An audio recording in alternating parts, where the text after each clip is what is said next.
Welcome, everyone. Welcome to Speak Better English podcast, where we take really focused source material and use it to cut straight to the knowledge that actually matters. Yeah, we try to figure out why some information gives you that ultimate shortcut to, being truly well informed. Exactly. And today, our focus isn't on global economics or some piece of obscure history. It's something much more personal and I think way more practical. It really is. We're talking about the very building blocks of conversation itself. We are. Our source material today is all about structured language learning.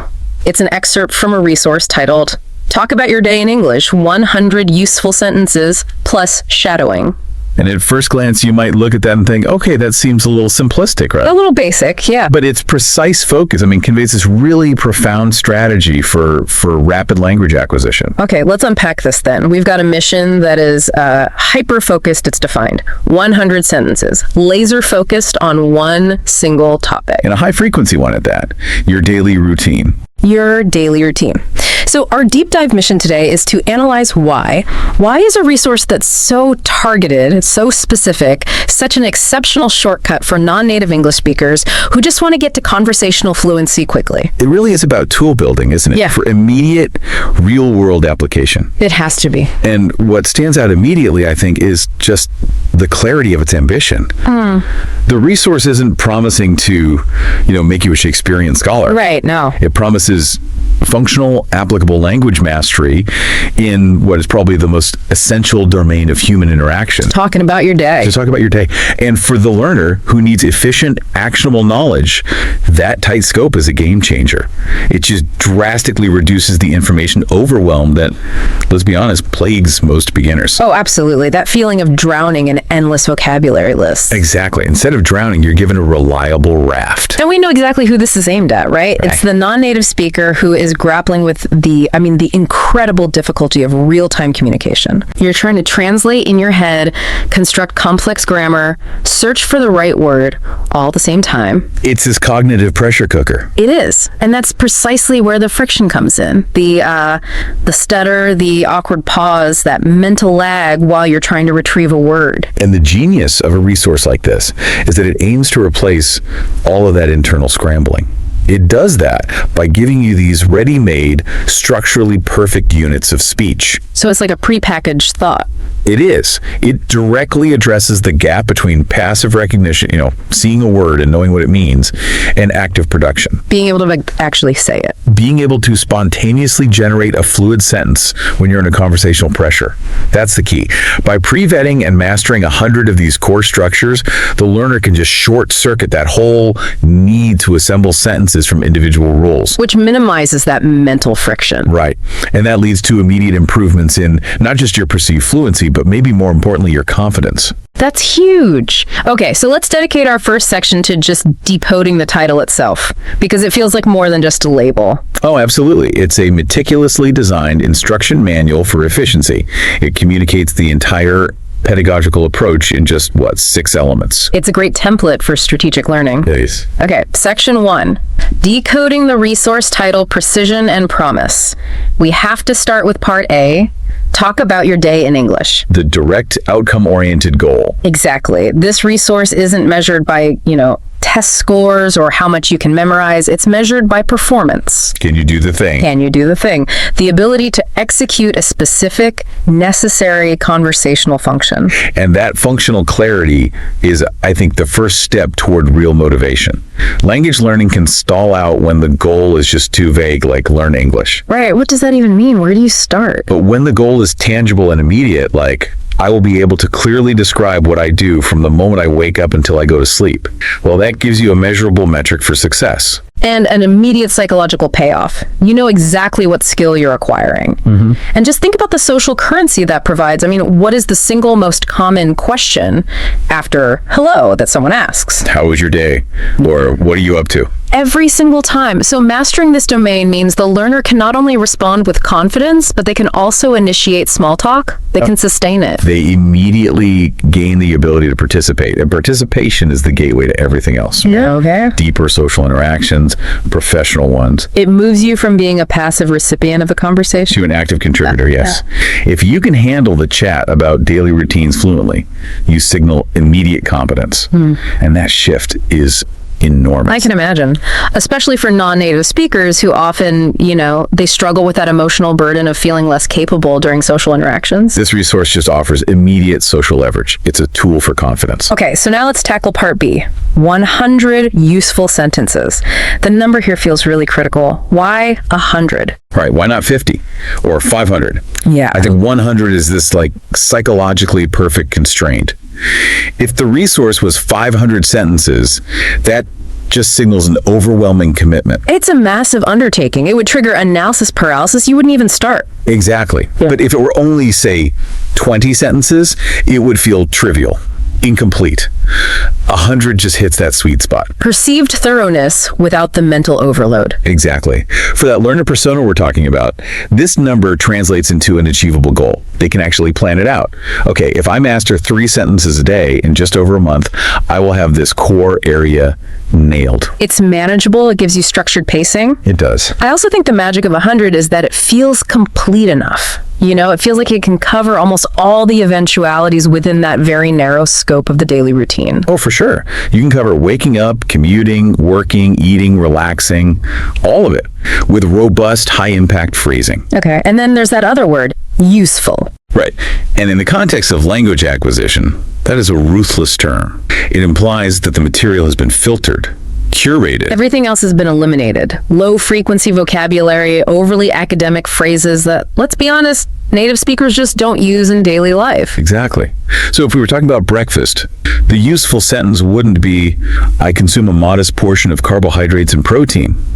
No one says that. It would be something like, I usually just grab some toast and run out the door. Yes. That's what people actually say. Precisely. The sentences they've selected are structurally sound, they're native sounding, and they are designed to replace the hesitation and the grammatical errors that come from that literal word-for-word translation habit. So they're prepackaged units of linguistic reality. That's a great way to put it. These sentences, they inherently contain the common grammar patterns, the essential verbs, and often the idiomatic structures that define real spoken English. They're shortcuts past the need to overthink the grammar. And that leads us perfectly into part C, which is the sort of the critical operational detail, plus shadowing. Mm-hmm. This is where we move from just cognitive knowledge to physical muscle memory mastery. Yes. So for the listener who might not be familiar with this technique, can you explain shadowing and why adding it to the 100 sentences is so effective? Absolutely. Shadowing is an intensely physical language practice. It's not just mental. It involves listening to a native speaker, so in this case a recording of these sentences, and attempting to reproduce that speech immediately. Like right after them? Often overlapping them by just a second or two. And crucially, the focus isn't on trying to understand the meaning of every single word. You should already know the meaning. Okay. The focus is entirely on physical production, the intonation, the stress, the rhythm, how the sounds link together. So you're training your mouth and your ear to work in sync, and you're kind of bypassing that slow, clunky translation part of your brain. Exactly. If you only study English by reading, you might know that I'm going to is written as 3 words. But a native speaker says, I'm gonna. Exactly. Shadowing trains the learner to both hear and produce that natural flow. The ultimate goal in conversation is flow, right? You can have a huge vocabulary, but if you speak with the rhythm and stress patterns of your native language, it can feel choppy. Communication breaks down, and the speaker's confidence just erodes so quickly. Shadowing forces the learner to adopt the musicality of English. The combination of the 100 useful structures with the shadowing technique. That's a clear signal that this resource values not just semantic correctness, saying the right words, but acoustic correctness. Sounding fluent, not just being grammatically correct. Yes. And that fluent sound is so critical for eliminating what you could call conversational discontinuity. When the auditory and the motor skills are trained together through shadowing, the brain creates this deep automatic pathway for producing the entire sentence as a single unit. So when you need to retrieve a phrase like, I have to get up early, the entire unit is retrieved instantly, the whole chunk. Yeah. And that reduces that moment of retrieval lag that otherwise invites the So it turns a complex grammar construction into just an automatic speech output. That's it. I find that so fascinating. It's not just memorizing sentences, it's training the physical apparatus of speech, your lips, your tongue, your breath, to move in this continuous native-like way. You're integrating the structure right into your muscle memory. And that physical component, it really cannot be overstated. When a student is learning a new language, just the difficulty of forming the sounds can slow down the whole retrieval process. Right. Shadowing mitigates that difficulty by making the motor movements automatic. And that frees up cognitive space for you to actually focus on the content of the conversation, not just how to say the words. Okay, so we've decoded the strategy. But the entire resource, it rests on the foundation of its chosen content, the daily routine. So let's dive deep into why this specific topic is just a masterstroke of efficient linguistic pedagogy. All right, this is Section A, Universality of the Daily Routine Overlay. As we kind of touched on, human existence is fundamentally structured by routine. It just is. Waking, eating, working, sleeping. They're universal actions, and that guarantees the relevance of the language you're acquiring for every single learner, no matter where they live or what their job is. And crucially, this universality, it provides the perfect anchor for organizing grammar. Absolutely. Linguistically, when you talk about your daily routine, you are overwhelmingly relying on two core tenses: the simple present for habits and general truths. I usually drink 2 cups of coffee. Exactly. And the simple past for narrating specific events or yesterday's routine. I missed the train yesterday. Right. So by focusing on this one single domain, the resource efficiently restricts the necessary grammar to the 2 most frequently used tenses in daily English conversation. Let me get into the weeds on why the simple present, in particular, can be tricky for non-native speakers, and how this daily routine context makes it so much simpler. Sure. Many languages, let's take Romance languages, for example, they often require an auxiliary verb or a form of to be when describing habitual actions. So the learner might translate literally from their language and say something like, I am going to work every morning. Which is understandable, but it's not quite right. It's not how a native speaker would say it. The correct, fluent structure is just, I go to work every morning. So the daily routine context forces the learner to use that simple present for habits over and over and over again. And that repetition just burns in the correct English structure. It counteracts the interference from their native language's syntax. So the chronology of the day, the sequence of events, provides a structure where the grammatical function is inherently clear. Yes. If I'm talking about a typical Monday, I have to use the simple present. If I'm summarizing last Monday, I have to use the simple past. The context defines the rule. The context makes the abstract rule intuitive. You're right. These 100 sentences are basically applied grammar lessons. You're not sitting there memorizing the rules for forming irregular verbs in the simple past. You're just mastering the sentences that contain them. I woke up, I had breakfast, I went to the meeting. The abstract rule is learned implicitly through acquiring the useful phrase. And that is so much more effective for conversational fluency than explicit grammar drills. This inherent structure you're talking about brings us to Section B, chronological utility, the implied structure. Based on the theme, those 100 sentences are almost certainly organized into a reliable, ready-made conversational script. And that aids retrieval, right? That segmentation is key for memory and for narrative flow. We can pretty much predict the 3 major segments that break the day down into manageable chunks. Okay, what's the first one? The first cluster would cover morning actions. This segment is just rich with transitional and sequencing language. We're talking about sentences related to waking up, personal hygiene, getting breakfast, commuting. And this is where you learn those little sequencing markers, like first, then after that, finally. Precisely. For instance, first, I hit the snooze button twice, and then I drag myself out of bed. We've all been there. We have. But this is critical because it teaches conversational continuity. You're not just learning isolated sentences. The learner gains the ability to link their actions together seamlessly. Which is another crucial element in eliminating those awkward conversational voids, is the linguistic glue. Yeah. And that morning segment, it also introduces essential prepositions of time and location. The learner masters using it for specific times. I leave at 8 more over an hour. On for days, I work on Mondays. And in for parts of the day, I grab coffee in the morning. These tiny little words that are often massive hurdles for non-native speakers. Huge hurdles. Okay, so then we move into the second cluster, midday actions. And this shifts the linguistic focus a bit, right? More towards task execution and interaction. Exactly. Midday actions involve phrases related to your professional or academic life. So work tasks, meetings, lunch breaks, collaboration.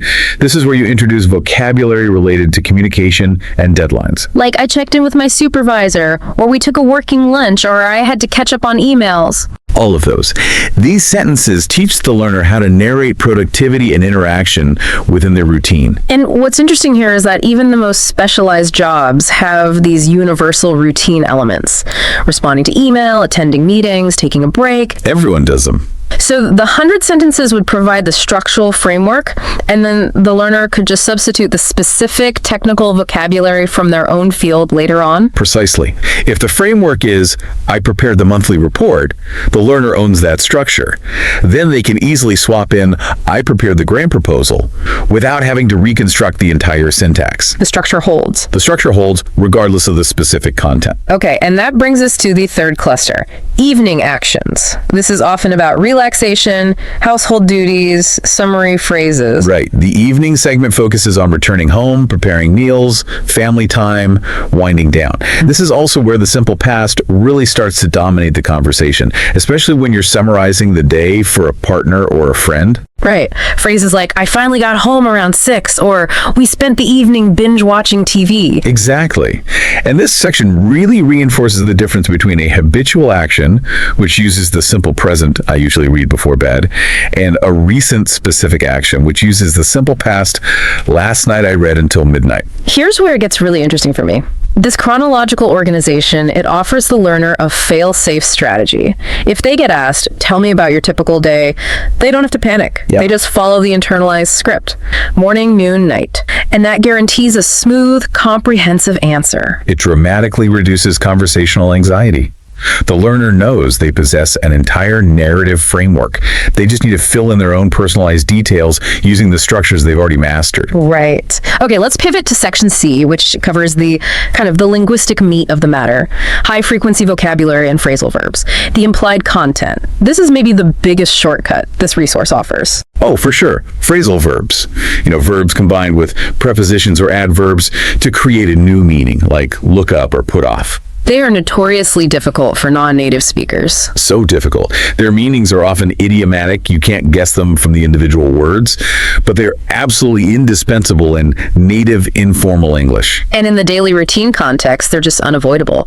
You can't talk naturally about your morning without using wake up and get up. You can't. By constraining the sentences to the daily routine, the resource must include these high-frequency phrasal verbs related to time, movement, and interaction.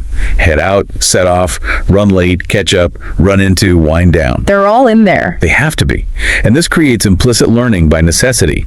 The function, say, describing your exit from the house, it dictates the form, which is, I head out for work. And the resource avoids the low-frequency formal alternatives. Right. The learner's taught, I got home around 6. Not the dictionary definition. I arrived at my dwelling at 6 o'clock. The first is natural, high-frequency, idiomatic.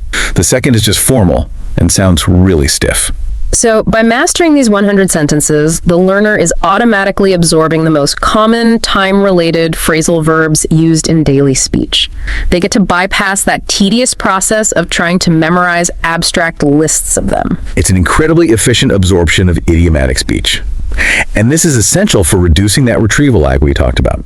When a learner is trying to construct a sentence and realizes they need an idiomatic expression like describing making up for lost time, the brain might just freeze up. Yeah. But if they have repeated the phrase, I need to catch up on my reports 50 times through shadowing, that full unit is retrieved instantly. It removes the hesitation that leads to that conversational discontinuity. Let's address a potential challenge here, though. Doesn't memorizing 100 sentences lead to speech that sounds, robotic or stiff? Right, you don't want to sound like you're reading a script. And that is a critical question. The answer is that the goal isn't just rote memorization. The real goal is achieving what you can call structural ownership. Okay, what do you mean by that? The sentences are the foundation. They're not the finished building. The repetition is to ensure the structural integrity, the correct word order, the verb conjugations, the idiomatic flow is completely internalized. So once the learner owns that structure, they gain the confidence to adapt it. If the initial sentence is, say, I usually walk to the train station at 7:15, the learner has internalized a pattern. Subject, adverb, verb of movement, prepositional phrase, of location, preposition of time. Wow, that's a powerful realization. So the learner can then swap out those elements based on their own life. I sometimes drive to the grocery store on Sunday morning. Yes.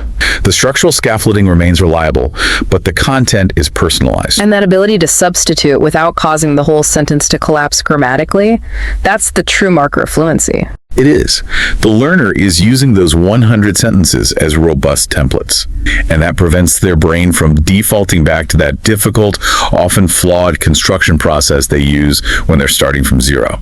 Okay, moving into our final section, let's look at the pure utility of this resource, especially since the title refers to excerpts from 100 sentences.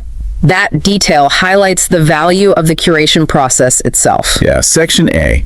The selection process is paramount here. The original creators, they performed this rigorous filtering process, which is just a massive time saver for the learner. They've done the heavy lifting. They've done the heavy lifting. They've filtered out complex grammar, highly specific vocabulary, regional slang, or sentences that rely on some cultural context that a learner might not have. So it's the difference between being handed a massive textbook of every English sentence ever written versus being handed a perfectly refined, curated best-of list that's tailored to your immediate needs. Exactly.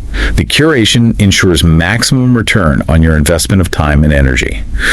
The sentences that are included have to satisfy two criteria: high frequency of use and high structural utility. So you're learning how to talk about universally common tasks like getting ready for work or making a meal. Right. Not how to describe, say, the intricacies of quantum computing, which is low-frequency language for the average daily conversation. The value, then, is in the transferability.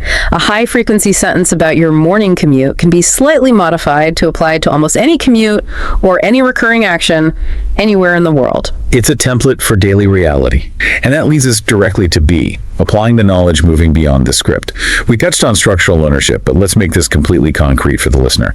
The ultimate goal here is adaptability.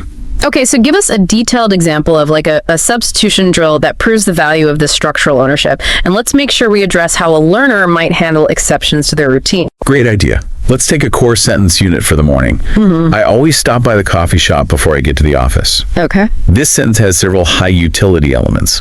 You've got the time marker, always, the phrasal verb stop by, and the sequence marker, before. Right. Once that structure is owned, the learner can start to substitute. First, time frequency. I sometimes stop by the coffee shop before I get to the office. Simple enough. Then the verb, I always drop off the kids before I get to the office. Or sequence contrast. I always stop by the coffee shop, but it's after I get to the office. So that substitution process is where the robotic nature just disappears. The learner realizes they're not just reciting lines. They're dynamically creating sentences based on their own unique reality. But they're doing it using these pre-vetted, reliable, native-sounding grammar patterns. The structure acts as scaffolding, and without that scaffolding, the brain is forced to rebuild the entire sentence from scratch. The verb, the preposition, the sequencing, the tense, and that reconstruction process is slow, it's prone to error, and it results in that frustrating conversational lag. But with the scaffolding, you're just swapping out one brick for another, rapidly and smoothly. Exactly. That realization must be an enormous boost to a learner's confidence. Which brings us to C, fostering confidence and avoiding overwhelm. The biggest barrier for non-native speakers, it isn't a lack of intelligence, it's that paralyzing fear of communication failure. Oh, absolutely. Having 100 reliable practice sentences, it just drastically reduces the cognitive load during a real-time interaction. What do you mean by cognitive load? Think of it as your mental energy.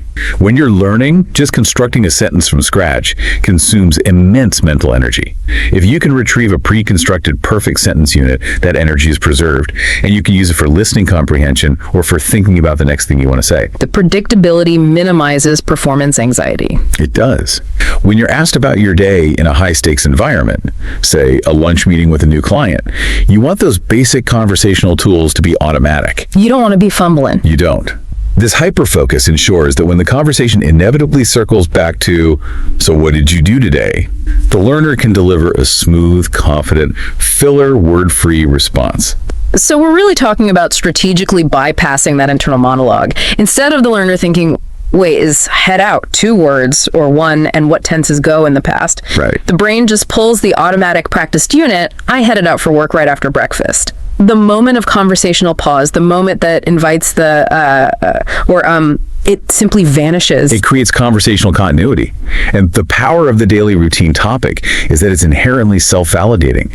You're using these 100 sentences to describe your own life. You're getting constant real-world feedback. Constant feedback on the effectiveness and accuracy of the language you're using. If you say, I run late to work, and your colleagues understand you and respond naturally, that structure gets reinforced far more effectively than reading a chapter on phrasal verbs in a book. It seems like the overarching theme here is just extreme strategic efficiency.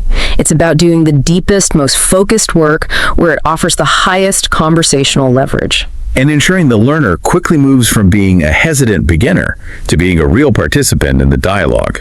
It is the definition of targeted study. The daily routine offers enough linguistic complexity to practice the most essential grammar. But it's constrained enough to allow for deep, rapid mastery. It is the most valuable initial investment of time a language learner can make. The combination of the manageable number, 100, the guaranteed relevance of the daily routine, and the focus on flow and sound with shadowing. Yeah. It creates a perfect engine for a conversational breakthrough. And crucially, it moves them from that hesitant, fragmented speech full of all the linguistic markers of struggling to continuous, fluid dialogue. And this isn't just about communication. It's about increasing the psychological comfort of the speaker. It also prepares the learner for the unexpected, doesn't it? Once you have a deep repository of 100 perfectly formed sentences, even if a conversation deviates, those core structures are still available for rapid adaptation. You're building a safety net of reliable structures. Think about the difference between a speaker who tries to say, the meeting ended early, by translating directly from their native tongue. They might say something like, the meeting was finishing soonly. Right. Versus the speaker who has mastered the unit, the meeting wrapped up ahead of schedule. The second speaker not only communicated clearly, but they sound infinitely more integrated into the language. That focus on wrapping up instead of finishing soonly is the heart of what makes these sentences useful. They provide the idiomatic texture that transforms that effortful speech into native-sounding flow. The best resources don't just teach you the meaning of words, they teach you the context and the flow of those words in real dialogue. And the daily routine is the most reliable context there is. So let's summarize the massive payoff for you, the learner. We're talking reduced anxiety, improved retrieval speed, elimination of conversational discontinuity. And the rapid acquisition of structural templates for the 2 most common tenses in English. It's the ultimate foundation upon which all other conversational skills can then be built. You've secured the base of the linguistic pyramid. So we've reached the conclusion of this deep dive. Our analysis confirms that this resource, Talk About Your Day in English, 100 Useful Sentences plus Shadowing, it really provides a powerful framework for highly targeted, efficient language acquisition. It's the strategic choice that delivers the greatest immediate result in the most essential conversational domain. It's a fantastic lesson in strategic learning prioritization. How so? By focusing so intensely on this highly constrained, universally applicable domain of the daily routine, the learner gains immediate transferable skills. They establish reliable foundations in core English tenses and essential phrasal verbs. And it confirms that deep surgical focus on practical material is superior to broad, shallow study. Especially when the goal is rapid conversational output and the elimination of that mental friction. So what does this all mean for you? It means efficiency should be guiding your learning. Don't look for the biggest textbook. Look for the most tightly focused toolkit. Yes. Identify the highest impact conversation points in your life and drill down until those structures are automatic and fluid. That's how you build a functional, highly confident conversational style. You can even use the title of this resource as a kind of template for your own independent study plan. Ask yourself, what is the highest frequency context in my life after the daily routine? And how can I reduce the essential language I need for that context down to 100 powerful, pre-vetted phrases? And this brings us to our final provocative thought for you to take away. If mastering the chronological structure of the daily routine gives the learner confident command of the simple present and the simple past, what is the next logical, high-utility topic that would naturally introduce and necessitate the next set of essential grammatical structures? Specifically, things like the future tense and modal verbs. Well, think about what happens after you talk about your day. You make arrangements. You discuss desires, possibilities. The next resource might be something like Making Plans and Invitations in English, 100 Useful Sentences. Ah, that would be perfect. It would provide the perfect contextual framework for mastering the will, going to, could, and should structures. It would just continue that rapid journey toward comprehensive conversational fluency. The challenge for you then is to apply this hyper-focused structural model to whatever language skill you're currently pursuing. What's your next 100 sentences? It's the strategic approach to building a truly effective toolkit for communication. Absolutely. Until next time, keep that learning hyper-focused and highly actionable. We'll see you on the next deep dive.